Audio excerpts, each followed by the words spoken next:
دیکھیے وسیلہ کئی طرح کا ہوتا ہے. ایک تو یہ ہے کہ انسان اللہ رب العزت کے سامنے اللہ ہی کے ذات کا، اللہ کے ناموں کا وسیلہ پیش کرے.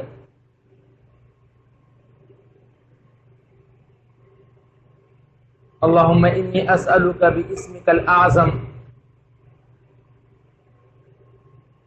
کہ اللہ میں آپ سے آپ کے اسم اعظم کے وسیلے سے مانگتا ہوں.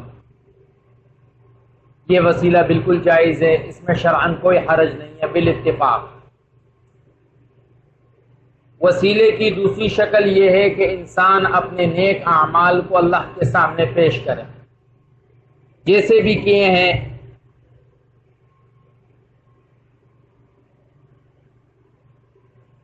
جیسے حدیث میں آتا ہے، بخاری شریف کی روایت ہے کہ 3 آدمی ایک غار میں بند ہو گئے تو انہوں نے اللہ کے سامنے اپنے اعمال کا وسیلہ پیش کیا.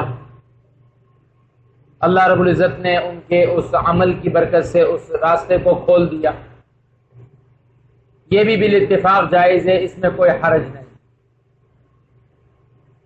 تیسرا وسیلہ انبیاء علیہم السلام کا یا صلحاء کا اللہ کے سامنے پیش کرنا کہ یا اللہ میں آپ کو آپ کے نبی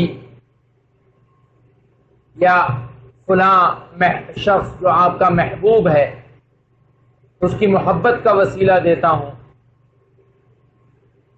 اس وسیلے میں حضرت امام ابو حنیفہ رحمہ اللہ، حضرت امام احمد بن حنبل رحمہ اللہ اور اکابرین امت کا قول ہے کہ یہ وسیلہ جائز ہے اور ایسا کرنا جائز ہے.